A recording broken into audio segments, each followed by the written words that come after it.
sobre todo, Dios busca hombres y mujeres que le sirvan, pero que tengan esta característica, que sean resilientes.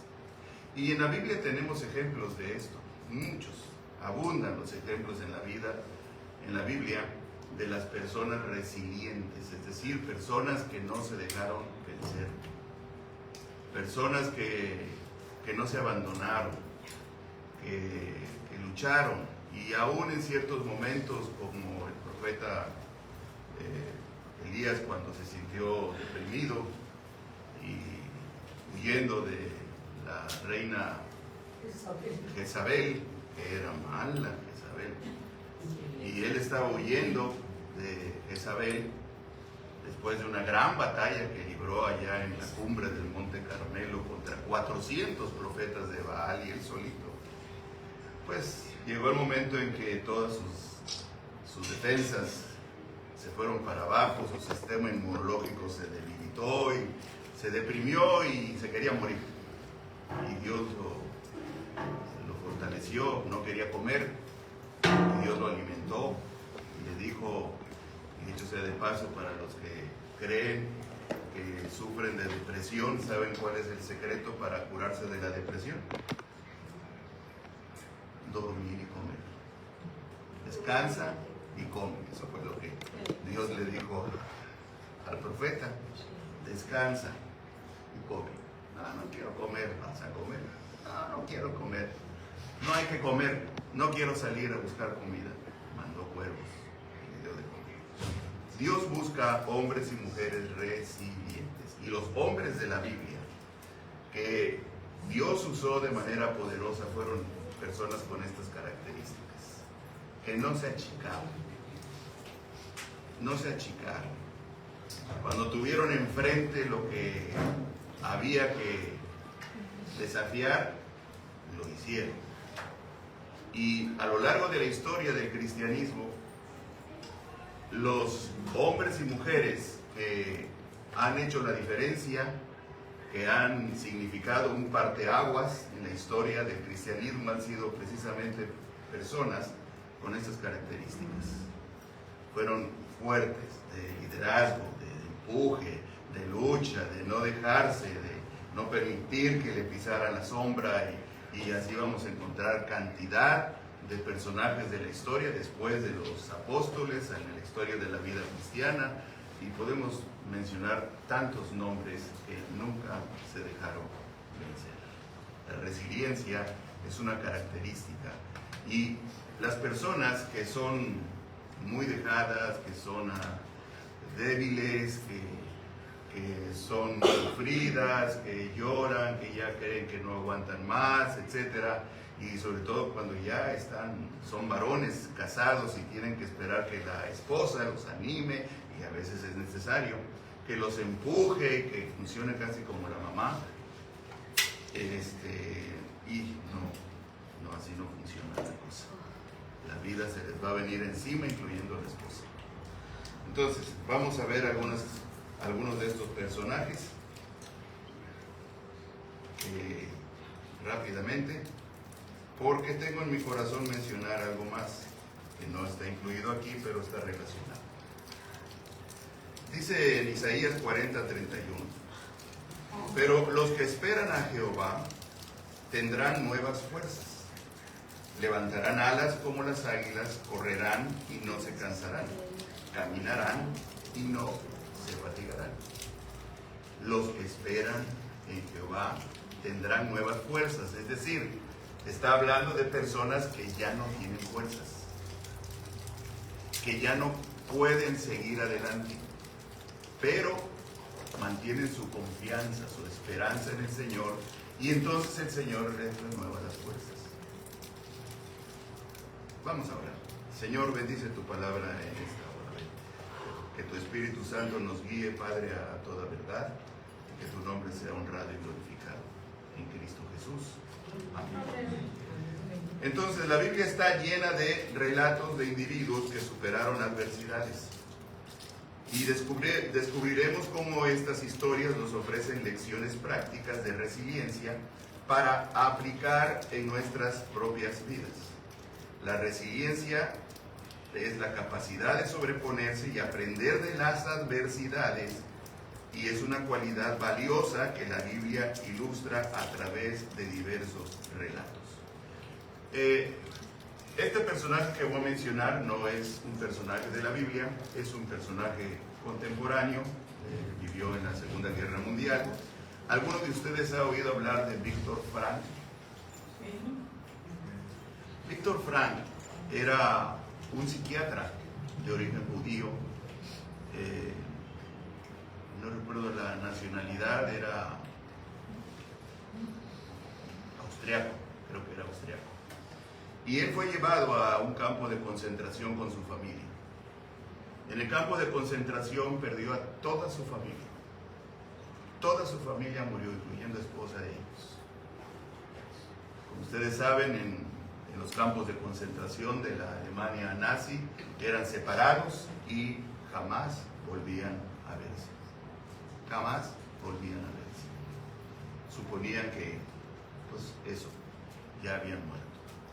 Pero Víctor Frank buscó la manera de sobrevivir en medio del dolor, porque el principal problema que él tenía que enfrentar, y todos tenían que enfrentar, era el dolor, el miedo y el dolor de la pérdida. Este hombre, Víctor Frank, porque salió libre posteriormente, lo entrevistan, da muchas enseñanzas después, y él escribió un libro posteriormente que se llama, y sigue siendo muy popular, El hombre en busca del sentido. Porque esta era su experiencia. Él encontró que la única manera de sobrevivir en medio del dolor, de la aflicción, era encontrar sentido a esa situación.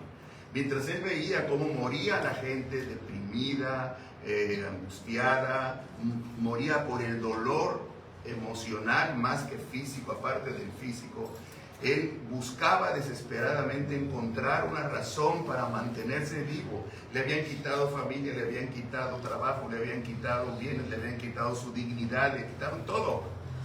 Y él decía, tengo que encontrar algo. Y encontró un propósito en medio de esas circunstancias.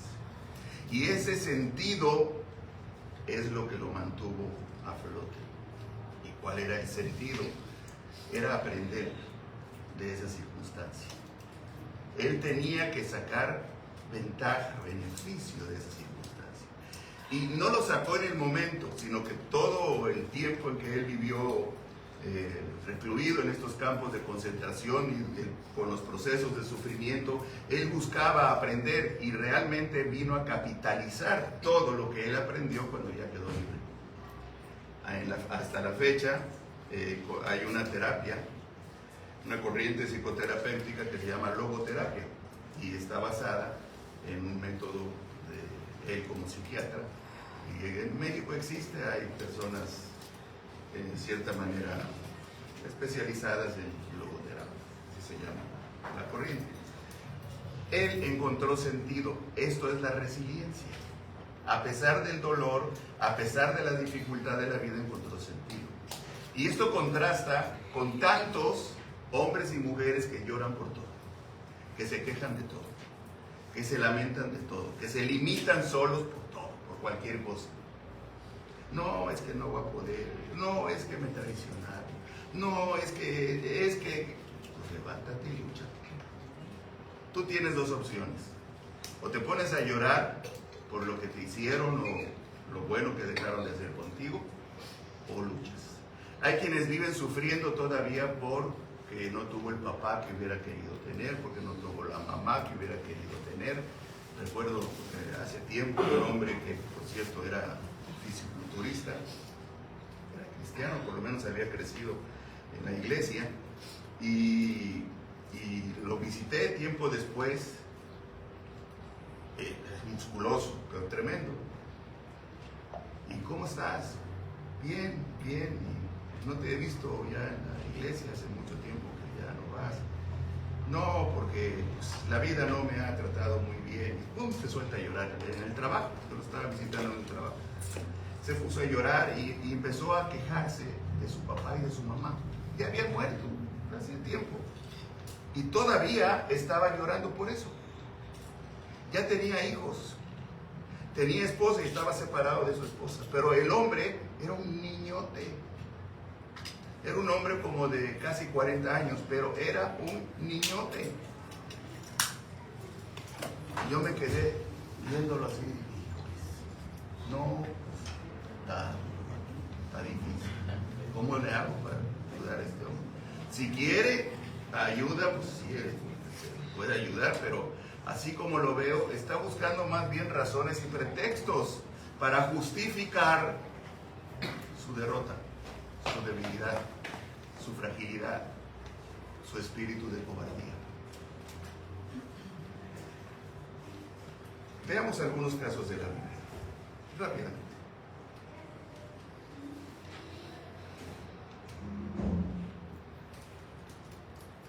¿Recuerdan a José? Sí. Uno de los hermanos de hijos de Jacob, que fue vendido en Egipto. Sí. La historia de José en el Antiguo Testamento es un testimonio de resiliencia. Vendido como esclavo por sus propios hermanos, enfrentó injusticias, encarcelamiento. ¿Saben cuántos años estuvo preso José? 30 años. 30. Ya 30 años, no, pues ya ya perdió la esperanza. Pues después de 30 años se acordó de él un amigo de prisión que estaba sirviendo con el rey, con el faraón. Y el faraón había soñado un sueño, aquello de las 7 vacas flacas y las 7 vacas gordas, y mandó a traer a sus magos y a ver, descífrenme esto, y nadie lo convencía, y este hombre, el copero, el rey, le dijo: yo conozco a alguien que te puede ayudar. Así, a ver dónde están metido allá en la cárcel, tráiganlo. Y José, iluminado por Dios, le dice: va a pasar esto y esto y esto, sáquenlo. Y desde entonces José llegó a la corte real y llegó a ser el segundo de a bordo del faraón. Hagan de cuenta como que será el secretario de gobierno y el día o algo parecido. Después de todo eso, pero ¿saben? Durante 30 años pasó momentos tristes, sin duda. Hubo desesperanza, sin duda. Se deprimió, sin duda, pero no dejó de luchar. Se mantuvo, se mantuvo, se mantuvo, se mantuvo. Y el resultado de ello es que Dios lo sacó y Dios lo usó. José demostró resiliencia al confiar en la soberanía divina, incluso en las circunstancias más desfavorables. Génesis 37 al 50, capítulos 37 al 50, detallan la vida de José, desde la venta por sus hermanos, fíjense, alta traición, hasta su ascenso como gobernante en Egipto. La narrativa ofrece una visión completa de las pruebas y triunfos que contribuyeron a su resiliencia. José no usaban pantalones, pero tenía los pantalones bien puestos. ¿Sí? Y tenía un corazón noble, porque cuando sus hermanos aparecieron y él ya estaba en la cúspide del poder y se dio cuenta que eran sus hermanos, no les dijo nada. Cualquier otro diría: púdranse ahora, agárrenlos y métanlos a prisión. Resentido, él reconoció que eran sus hermanos, recordó a su padre, quería ver a su padre, y bueno, es toda una historia que está ahí en los capítulos del 37 al 50. Pero José, aguantó, confiando en Dios. Job, bueno, si hay un testimonio de resiliencia, pues Job, híjoles, pobre Job. La vida de Job está marcada por la pérdida de sus bienes. Era un hombre demasiado rico, perdió su riqueza, perdió su salud, perdió sus seres queridos. Y a pesar de su sufrimiento, Job se mantuvo firme en su fe. De él son aquellas frases que Job dijo: Jehová Dios quitó. Sea bendito el nombre del Señor. Oye, pero te quitó tus hijos. Sí. Le dolió mucho, pero no deshonró el nombre de Dios. No entiendo, Señor. No sé por qué. Me duele mucho. Pero tienes propósitos. Te bendigo. Y esa actitud de Job se llama resiliencia. Viktor Frankl, que mencioné, era judío. No tenía un conocimiento real de Jesucristo. Su testimonio y su aportación en la historia de la psiquiatría, etcétera, etcétera, es muy valiosa.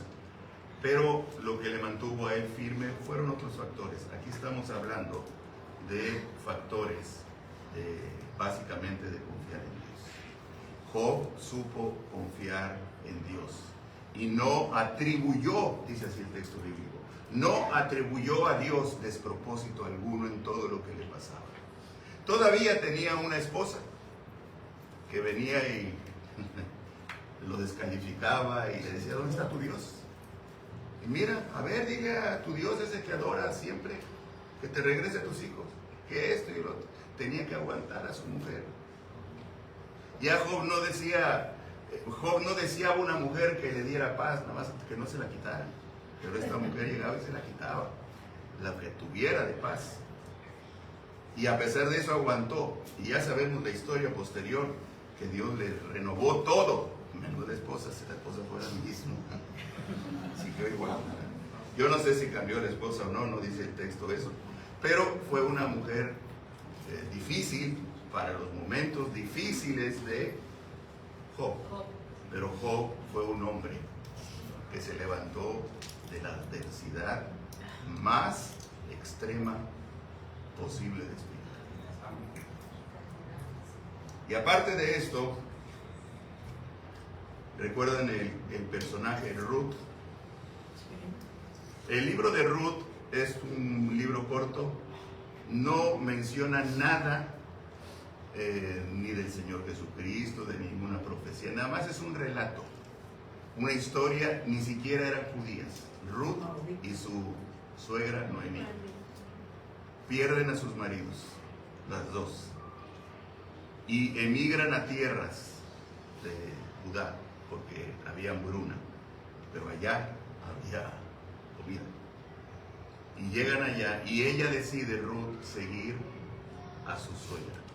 De ahí surgen aquellas palabras que Ruth dijo: donde tú vayas yo iré, tu Dios será mi Dios, tu pueblo será mi pueblo.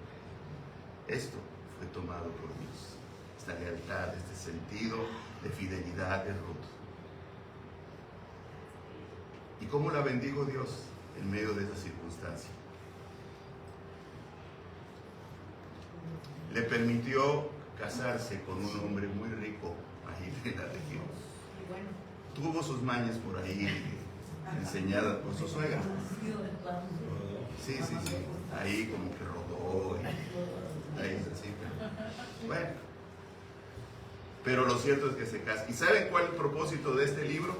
De ahí surge el rey David. Es la descendencia por la que viene el rey David. Y la mirada de este libro de Ruth era demostrar la ascendencia de David. ¿Y cuál es la ascendencia? No era completamente hebreo. David, el rey, quien representa la época de oro de Israel, proviene de una descendencia no hebrea, era moabita, de Moab. Dios tiene sus misterios. Pero Ruth se mantuvo fiel en medio del hambre, en medio de la soledad, en medio de una circunstancia de ser extranjera. Mujeres, en aquel tiempo era algo muy desventajoso, y extranjeras en tierra ajena. pero tuvo resiliencia, aguantó. No solamente se requieren hombres aguantadores, también mujeres firmes, que no se dejan vencer, que luchan, que batallan y salen adelante. Y tenemos a Pedro, quien fue restaurado. Recuerdan que Pedro negó a Jesucristo. Era muy especial Pedro durante todo el ministerio de Jesús y como discípulo de Jesús. Era arrebatado, era atrabancado, pero ahí andaba con Jesús caminando con él. Aprendía, etcétera, etcétera. Pero a la mera hora, cuando Jesús fue aprendido, en medio de todo lo álgido del momento, lo señalaron y dijeron: oye, ¿qué no es ese el que andaba con ese Jesús? ¿Y qué hizo Pedro? Lo negó. Y se cumplió lo que el Señor Jesús le había advertido. ¿Cómo puede ser entonces que lo podamos considerar a Pedro como resiliente? Pues se quebró la primera. ¿Saben por qué? Dice el texto bíblico que Pedro lloró amargamente. Lloró. Señor, te fallé. Y ese dolor de Pedro, de haberle fallado a su Señor, fue parte. Y fue restaurado posteriormente. Y Pedro, siendo un hombre inculto, ocupa un lugar importante en las páginas iniciales del cristianismo. Era fuerte de carácter, firme de carácter. Fue el que sacó la espada cuando fueron a prender a Jesús y le cortó la oreja al siervo del centurión, se llamaba Malco, creo. Pero así ni pensar, ni le preguntó: Señor, ¿le corto la oreja? No, ya cuando el Señor volteó, ¡pum!, le había mochado la oreja. Señor Jesús lo pegó. Ese era Pedro. El Señor lo restauró. Y después de la venida del Espíritu Santo, después del día de Pentecostés, dice el libro de los Hechos que Pedro caminaba por las calles de Jerusalén y la gente buscaba que la sombra de Pedro les diera para sanar, les cubriera para sanar. Y sanaban.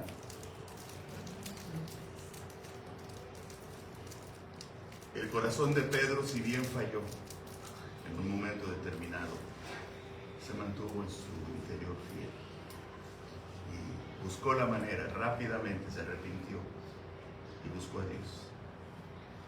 Estos son algunos casos, pero sobran, faltan muchos más. ¿Mandé? Nos falta Pablo. ¿Y por qué yo no tengo aquí a Pablo? Ah, perdón, me brinqué a Pablo. Sí. Bueno, Pablo es la fortaleza a través de las pruebas. Ya sabemos todas las que vivió Pablo, viajando por todos lados, perseguido. Alguna vez lo tuvieron que bajar por la ventana de una ciudad amurallada, lo descolgaron por ahí, bueno, unas peripecias de Pablo. Pero si alguien tenía la túnica bien amarrada, porque no había otra forma de vestir, por no decir otra cosa, era Pablo. Dicen que Pablo, no hay en la Biblia ninguna referencia, pero que era un chaparrito. Pero Pablo tenía un carácter que cuidar. No se quedaba callado, enfrentaba a quien tuviera que enfrentar. Se defendía como gato boca arriba. Y en Jerusalén, cuando lo empezaron a acusar por enseñar cosas que no eran de acuerdo al judaísmo, y lo acusaron seria y gravemente, ¿qué fue lo que hizo? Se cruzó de brazos. Dijo: hey, espérate, no me pueden tocar. ¿Por qué no? Soy ciudadano romano. Supo apelar a sus derechos. Los cristianos hoy en día apelamos a nuestros derechos, que tenemos leyes, que hay una constitución, pues buscamos defendernos con ella. Que si hemos de buscar un abogado, que pues, lo buscamos. Pero no nos dejamos. Luchamos. Hay quienes dicen que no quiero problemas. Ya los tienes. ¿Cuáles? Que no quieres problemas. Más bien lo que no quieres es enfrentarlos. Pero ya los tienes. Entonces Pablo y Pedro y muchos más vamos a encontrar en la Biblia, Juan el apóstol, que fueron personajes de gran resiliencia, es decir, que aguantaban en medio de la aflicción y de la prueba y seguían adelante. Eran tercos, eran necios. No es el mismo ejemplo, pero recuerdo un niño allá en la iglesia, chiquito, y el papá se levantaba y los niños, pues, en la hora de los cantos, los niños se quedaban sentados y el papá les decía, cállense. Y ellos no querían, entonces los agarraba de la oreja y los paraba, ellos enojados y todo eso. Y en una ocasión me tocó ver a uno de ellos, el mayorcito, que le dijo, levántese, y se levantó, pero a fuerza, le hizo caras cuando él no lo veía. ¿Quién sabe? Nomás veía que los labios decían. ¿Quién sabe qué les decía? Ya no volví a saber más de esos niños. No sé dónde están ni si viven. Una cosa sí es cierto, que el papá murió. Sé que murió de manera muy agradable, pero se desarrolla un carácter. Y necesitamos hombres y mujeres de carácter. Y esto nos lleva a algo más que no está aquí en el mensaje, pero que me permito compartir. En Primera de Samuel,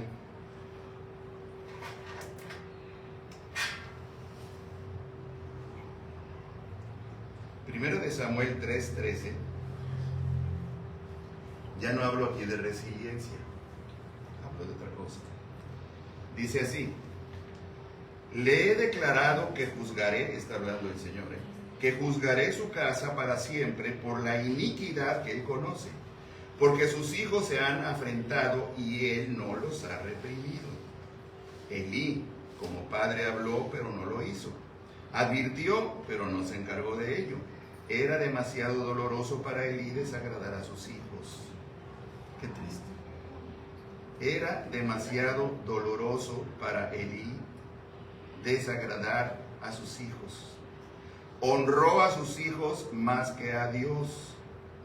Y sus hijos sabían que su padre no haría nada al respecto. ¿Saben qué significa esto? Elí era el sacerdote, el sumo sacerdote de Israel. Y tenía dos hijos, se llamaba Omnis y Fines. Y eran malísimos, ya no eran jovencitos, malísimos, perversos los muchachos. ¿Qué hacía Elí? Nada, los dejaba. Hacían lo que querían, se robaban las ofrendas, seducían a las muchachas de la iglesia que llegaban al templo, de las familias. Bueno, cosas terribles. ¿Qué hizo el papá? Hijos, no están haciendo bien, ya no hagan eso, por favor. Vino la sentencia de Dios. ¿Saben qué pasaba con Elí? Era muy bueno. Y así hay hombres muy buenos hoy en día, pero inofensivos.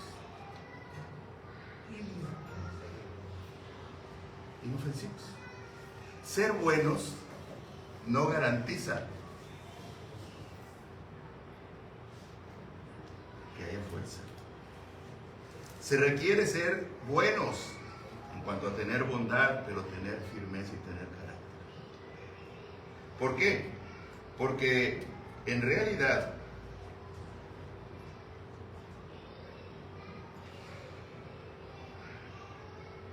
un hombre inofensivo no es un hombre bueno. En realidad es un hombre incompleto. Sí, yo voy a hablar de los varones. Incapaz de liderar, incapaz de proteger, incapaz de sostener a los suyos y de forjar un destino con sus propias manos. La bondad verdadera no se encuentra en la debilidad ni en el sometimiento a otras fuerzas, sino en la fuerza controlada, en el poder que existe pero que se domina, en la capacidad de actuar con firmeza cuando es necesario y contenerse cuando la situación lo exige. Un buen hombre no es aquel que huye del conflicto por miedo, ni el que baja la cabeza para evitar que el otro se incomode. Al contrario, un buen hombre es el que tiene la certeza de que puede imponerse. de que tiene dentro de sí el poder para hacerlo, y aún así decide elegir sus batallas con sabiduría.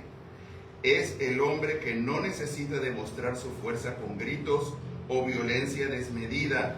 ¿Y saben por qué no? Porque su presencia ya habla por sí sola. Miren, en el reino animal, ustedes saben que los animales, sobre todo los depredadores, checan muy bien la actitud de sus víctimas.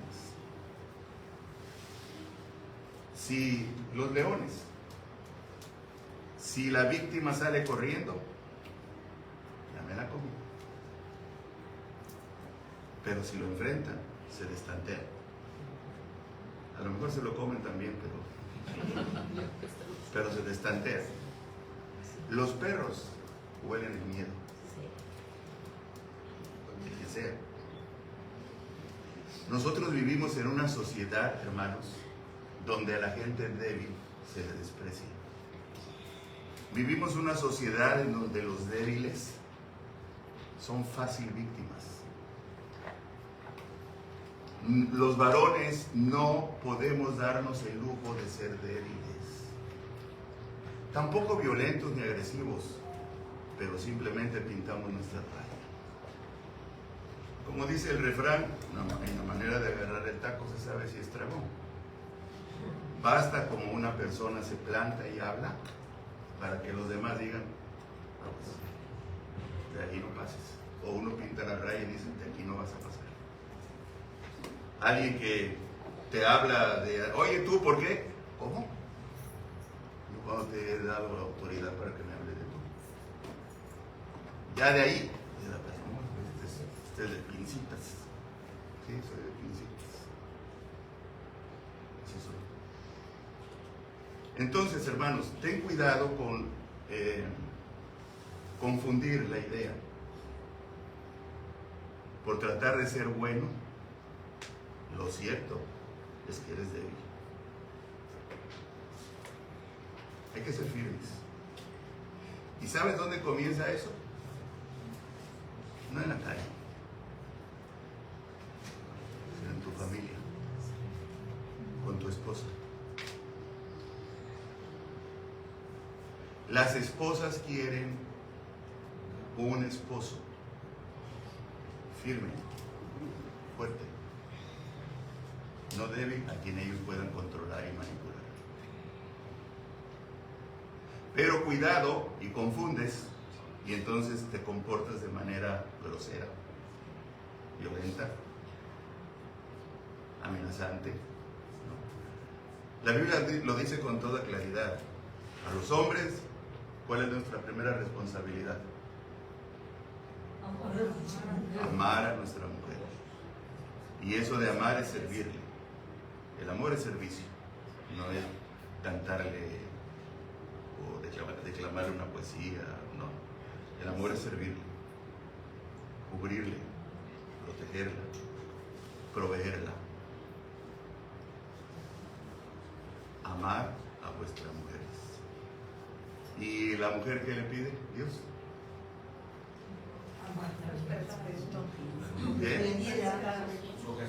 Mujeres, respetad a vuestros maridos. El diseño de Dios para la familia es que Dios puso al hombre, esposo, como cabeza.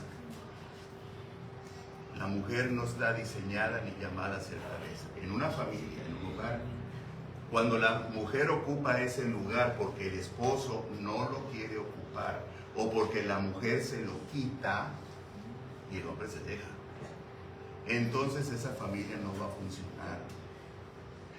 No va a funcionar, porque el diseño de Dios no es así. Va a haber una serie de trastornos en los hijos como no tienen idea. El esposo debe tener cuidado de amar a su esposa, de ver que no le falte nada a su esposa ni a sus hijos, y de tratarla como a vaso más frágil. ¿Sabe para qué? Para que vuestras oraciones no tengan estorbo. Si como esposos tratamos a la esposa, espérate tantito, cállate, Señor, yo te ruego, Señor, que me sigas bendiciendo en estos negocios. ¿Usted cree que Dios va a bendecir? Hasta el trabajo puedes perder. No podemos ser ásperos, y la Biblia lo dice claramente, no seáis ásperos, lijosos pues, roñosos. Debemos ser amables, cuidadosos. Y debe haber el diálogo y la comunión, la comunicación necesaria para que pues los dos digan, es que yo siento que tú me hablas así, me hablas golpeado, es que yo siento que tú no me estás respetando, no me había dado cuenta, etc. Debe haber el diálogo suficiente. Pero la firmeza, hermanos, del varón, el liderazgo, la fortaleza, comienza con su mujer. Si usted, esposo, ya dejó que su mujer le pise la sombra, ya se la pasó. Va a estar difícil que le quite el pie encima. Y cuidado, esposa. Y si el esposo lo permite, si le da facilidades, usted aprovecha y le pisa la sombra. Porque se echa encima la soga. Usted solita se pone la soga. Necesitamos hombres firmes, fuertes, resilientes, no necesariamente tan buenos, sino de carácter. En la obra de Dios, en los hogares, y nuestros hijos necesitan, y hijas también, necesitan ver una figura paterna así.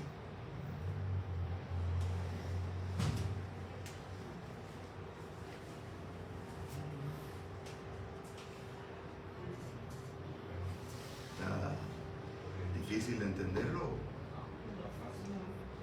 El silencio dijo todo. Okay. Si alguien tiene alguna pregunta, después.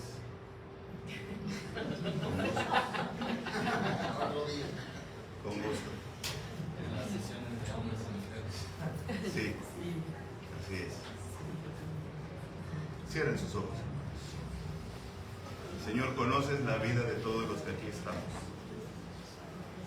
Y sabes, Padre, qué carácter tenemos cada uno de nosotros para enfrentar las aflicciones, los quebrantos, las dificultades de la vida.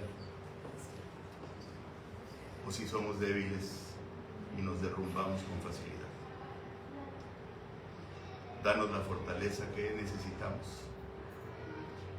para enfrentar la vida. Y danos, Señor, la firmeza necesaria para guiar a nuestra familia. Pero el amor, el servicio, el carácter, para cuidar de nuestra esposa y de nuestros hijos. Ayúdanos, Padre, porque sin tu ayuda somos muy torpes, para poder servirte con estas características.